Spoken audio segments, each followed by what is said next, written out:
Spike Lee, one of the most influential directors of all time, who's made some incredible films, including Do the Right Thing, Malcolm X, She's Gotta Have It, Da 5 Bloods most recently, as well as many documentaries, music videos, commercials. He is just an icon in film and TV history. Yeah, he made a huge mark in film in America in a massive way in the 90s and 2000s and the late 80s. And he is an incredibly original, unique voice in filmmaking that we never had before he showed up.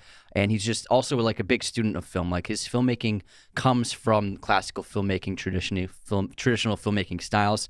And you can see his love for the history of film in all of his movies. Yeah, I mean, we grew up in the 90s, and if you watch Spike Lee's old movies, especially like Do the Right Thing, And you He Got could Game. see the Yeah. influence that his films had on culture was insane. It was massive. It was everywhere in the 90s and obviously the late 80s. But, you know, like you said, he's such an important filmmaker. He's made so many great movies. And also, again, documentary work. He's made one of the most important documentaries I think I've ever seen is The Four Little Girls. That is a very powerful documentary about that bombing. But other than that, he's got a huge range when it comes to filmmaking. He can do pretty much any genre. He's dabbled in different genres. He's even done a South Korean remake with Old Boy. But he's done a little bit of everything. And again, he has a very similar career, I think, to Martin Scorsese. I always like to compare them two together.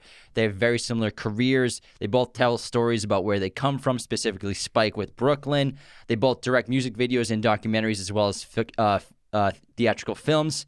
Both have made a ton of movies and acted in some. Spike's acted in more of his movies than Martin Scorsese's acted in his movies. Yeah. Spike writes most of his scripts, whereas Marty used to write scripts more often. He's really only done, like, recently Silence was the last script I think he wrote, and before that he hadn't read a movie since like the early 2000s, I believe.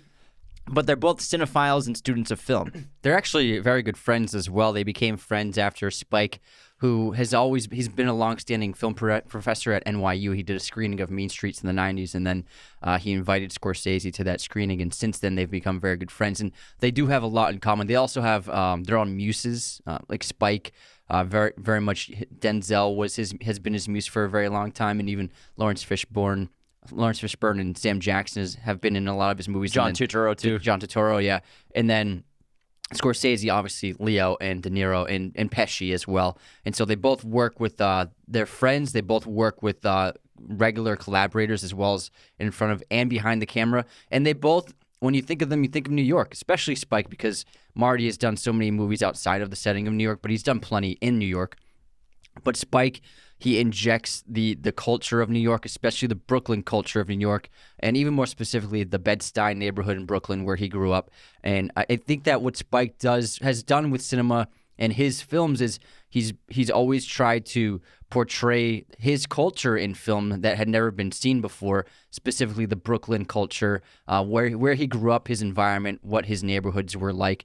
And those are things he never saw in film. And that's what he brought to cinema. And black voices, black stories, black characters, and he thinks it's a duty to himself that as long as he is marketable and still people are still going to see his movies, he thinks it's a duty to himself and to his culture to keep telling black stories and black characters and making black films. So Spike's got one Academy Award, which he won for Best Adapted Screenplay of Black Klansman, but he's one of the many great directors who've never won an Oscar for Best Directing. You know, Marty was on that list for 40 years until he went for The Departed. I mean, we're talking about Stanley Kubrick, Chris Nolan, David Fincher. The list is huge of influential, huge, impactful directors. Tarantino. Who have never won an Oscar for Best Director, and Spike is 100% on that list. And he actually has a lot. He's similar to Tarantino, where he was acting in his early films. Like Tarantino was acting in major roles in his films, Reservoir Dogs and Pulp Fiction.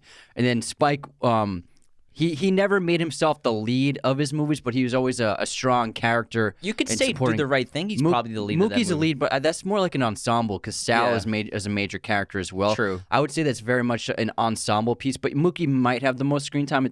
I would have to add it up, but he definitely was portraying himself in his films. I think to just bring that voice that he knew so well. He's also a very personable guy, a very unique guy. His roles are usually very funny and personable and relatable.